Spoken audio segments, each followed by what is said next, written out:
ഫെബ്രുവരി 9 ജമാ അത്തെ ഇസ്ലാമിയുടെ നേതൃത്വത്തിൽ പ്രവർത്തിക്കുന്ന മാധ്യമം എന്ന ദിനപത്രം, അവരുടെ തന്നെ ആണ് ലീഡർഷിപ്പിലുള്ള സിസ്റ്റർ കമ്പനിയാണ് മീഡിയ വൺ. ഈ കമ്പനി ഫെബ്രുവരി 9 റിപ്പോർട്ട് ചെയ്തിരിക്കുകയാണ്.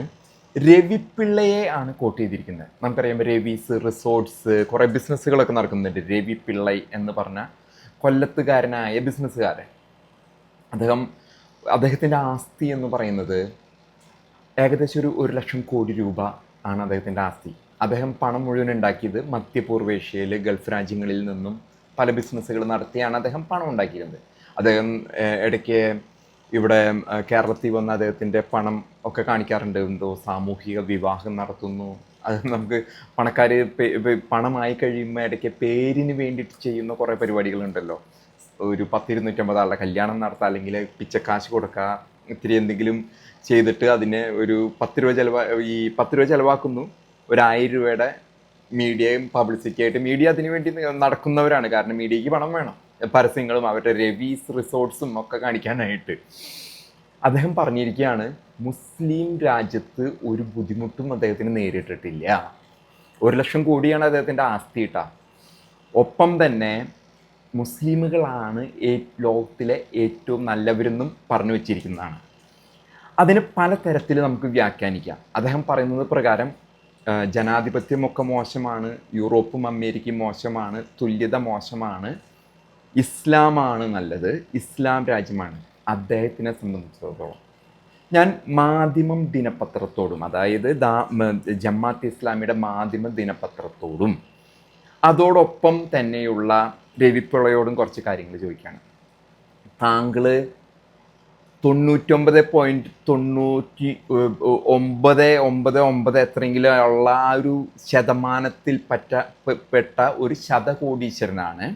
താങ്കൾ പണമുണ്ടാക്കിയത് താങ്കളുടെ വിദ്യാഭ്യാസവും കഴിവുകളും പ്രകാരം ഗൾഫ് രാജ്യത്തു നിന്ന് ഉണ്ടാക്കി.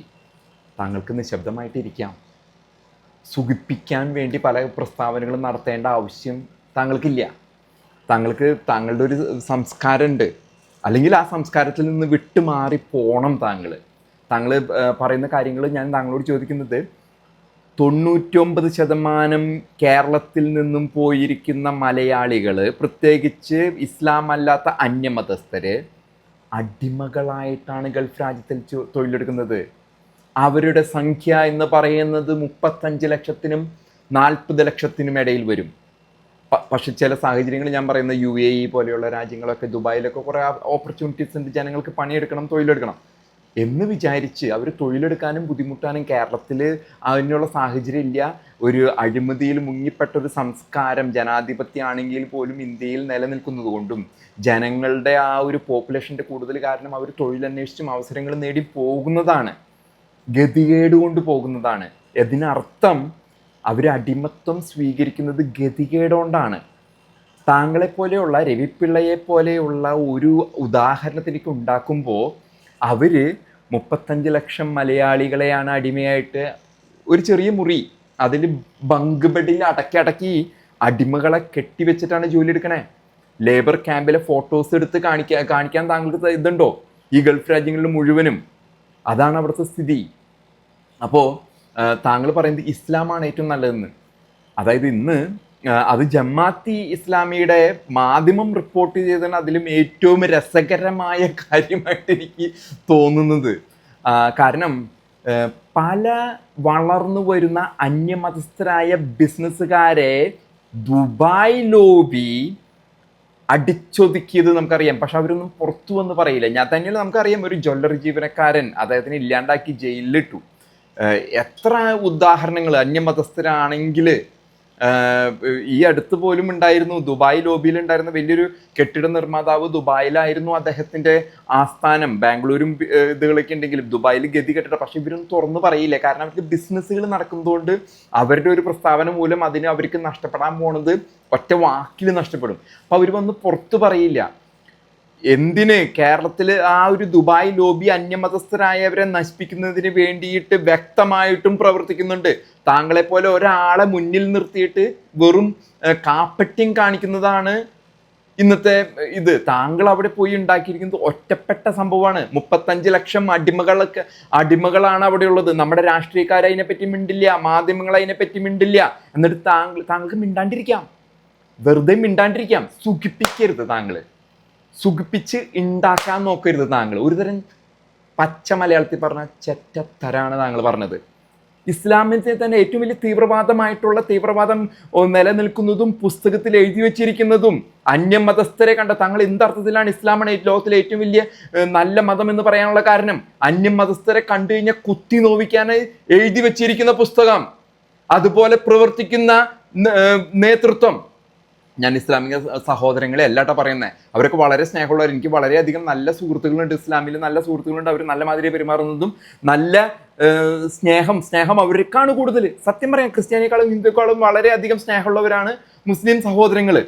പക്ഷേ ഒരു മതം എന്ന നിലയിൽ, ഞാൻ വ്യക്തികളെ പറ്റിയല്ല പറയുന്നത്, മതം എന്ന നിലയിൽ ഇത്രം ക്രൂരമായിട്ട് മനുഷ്യ സമൂഹത്തോട് ചെയ്ത ഒരു വിശ്വാസ പ്രമാണമില്ല. തന്നെയല്ല, വിശ്വാസ പ്രമാണം എന്ന നിലയിൽ അവർ എഴുതി വെച്ചിരിക്കുന്നത് പോലും 1400 വർഷമായിട്ട് എഴുതി വെച്ചിരിക്കുന്ന പുസ്തകം പോലും പല വീഡിയോസിൽ ഞാൻ പറഞ്ഞിട്ട് തെറ്റാണത് എന്ന് ഞാൻ രേഖാമൂലവും പല കോട്ടുകളും പ്രകാരം ഞാനത് തെളിയിച്ചിട്ടുണ്ട്. ചരിത്രപരമായിട്ടും ആത്മീയമായിട്ടും തെറ്റാണെന്ന് തെളിയിച്ചിട്ടുണ്ട്. തെറ്റിദ്ധരിക്കപ്പെട്ട ഒരു ജനസമൂഹത്തെ അതിൽ നിന്നും ലിബറേറ്റ് ചെയ്യുകയാണ് എന്നെ പോലെയുള്ള പല മാധ്യമ വ്യക്തികളുടെയും ഇന്നത്തെ ഉദ്ദേശം. അപ്പൊ ശ്രീമാൻ കോടീശ്വരനായ രവിപിള്ള പോലെയുള്ള ഒരു വ്യക്തി വന്നിട്ട് സുഖിപ്പിച്ച് താങ്കളുടെ ബിസിനസ് ചെയ്യുമ്പോൾ തിരിച്ച് പറയുക തന്നെ ചെയ്യും. ഞങ്ങൾ വിശ്വസിക്കുന്നത് ജനാധിപത്യത്തിലും തുല്യതയിലും മുസ്ലിമും ഹിന്ദുവും ക്രിസ്ത്യാനിയിലാണ്. കപട മതേതരത്വം പറഞ്ഞ് കേരളത്തിലെ ഇരു മുന്നണികളും പറ്റിക്കുന്നതും അതും ഒപ്പം തന്നെ രാഷ്ട്രീയമായിട്ടും ബിസിനസ്സായിട്ടും തകർക്കാൻ മതം എന്ന പേരിൽ തീവ്രവാദം, ഈ ഹമാസ് പോലെയുള്ള തീവ്രവാദ സംഘടനകൾ യുദ്ധമാണ് അത്ര 1400 വർഷമായിട്ട്. വേറെ ആരാണ് ഇത്ര മനുഷ്യ സമൂഹത്തെ കൊന്നടക്കി മതത്തിന്റെ പേരിൽ കൊന്നടക്കിയ വേറെ ആരാ ഉള്ളത്? അപ്പൊ ശ്രീമാൻ രവിപിള്ള ചിന്തിക്കണം. താങ്കൾക്ക് രവീസ് റിസോർട്ട്സ് ഉണ്ട്, വിദേശത്ത് എണ്ണ കച്ചവടത്തിന്റെ പേരിൽ താങ്കൾ ആ മധ്യപൂർവേഷ്യയിൽ കുറച്ച് കാശുണ്ടാക്കി എന്ന് വിചാരിച്ച് വെറുതെ പറയരുത് ഓരോ കാര്യങ്ങൾ. അപ്പൊ താങ്കൾ സൂക്ഷിച്ച് സംസാരിക്കണമെന്ന് മാത്രം ഞാൻ വിനീതമായിട്ട് അഭ്യർത്ഥിക്കുകയാണ്. ജമാഅത്ത് ഇവർ പറയട്ടെ, മാധ്യമം പറയട്ടെ. ഇനിയിപ്പോൾ താങ്കൾ മാധ്യമം പറഞ്ഞിട്ടാണോ ഇതിങ്ങനെ ഒരു പ്രസ്താവന അവർക്ക് കൊടുത്തേന്നുള്ളത് പോലും. ഇസ്ലാമാണ് തീവ്രവാദമുള്ള ഏകമതം. ഹിന്ദുക്കളും ഒരു ഹിന്ദു ക്രിസ്ത്യാനി പോയിട്ട് അവരെ പോലെ അങ്ങനെ രൂക്ഷമായിട്ട് കൊല്ലാനൊന്നും പ്രോത്സാഹിപ്പിക്കുന്നില്ല. തന്നെയല്ല, നമ്മുടെ മുസ്ലിം സമൂഹത്തിലാണ് നമ്മളൊക്കെ കണ്ടുവരുന്ന ഇസ്ലാമിക സഹോദരങ്ങളൊക്കെ വളരെ നല്ലവരാണ്, നമ്മളെക്കാളും നല്ലവരാണ്. പക്ഷേ അവരുടെ നേതൃത്വം ശക്തമായിട്ടും അവരുടെ നേതൃത്വത്തെ എതിർത്തിരിക്കും. താങ്കളെപ്പോലെയുള്ള ഈ ഒറ്റിക്കൊടുക്കുന്നവരുണ്ട്. അതായത് താങ്കൾക്കൊരു വിശ്വാസമുണ്ട്, താങ്കൾ അതിനുവേണ്ടി മിണ്ടാണ്ടിരിക്കാം. താങ്കൾക്ക് ബിസിനസ് നടത്തണമെങ്കിൽ വെറുതെ വായ അടച്ചിരുന്ന് ബിസിനസ് നടത്താം. പക്ഷെ ഇങ്ങനെയൊക്കെ പറയുമേ അതിന് തിരിച്ച് പറഞ്ഞില്ലെങ്കിൽ അത് താങ്കളുടെ പല ബിസിനസ്സുകളും ദുരൂഹമാണെന്ന് പലപ്പോഴും പുറമേ പറഞ്ഞിട്ടുണ്ട്. ഇത് വന്നിട്ടുണ്ട് പല രാഷ്ട്രീയ നേതാക്കന്മാരുമായിട്ട് ഉള്ള അങ്ങനെയുള്ള ദുരൂഹതകൾ പല ബിസിനസ്സിലും ഉണ്ടെന്ന് പോലും പലയിടത്തും പുറത്തു വന്നിട്ടുണ്ട്. അപ്പൊ ശ്രീമാൻ രവിപിള്ള ഇവര് പറയട്ടെ, മാധ്യമം പറഞ്ഞോട്ടെ, മാധ്യമം അവരുടെ മതത്തെ പ്രോത്സാഹിപ്പിക്കാൻ വേണ്ടി പറയുന്നതായിരിക്കും. പക്ഷെ രവിപിള്ള അങ്ങനെയുള്ള കാര്യങ്ങൾ പറയുമ്പോൾ സൂക്ഷിക്കണമെന്ന് വിനീതമായിട്ട് ഞാൻ അഭ്യർത്ഥിക്കുകയാണ്.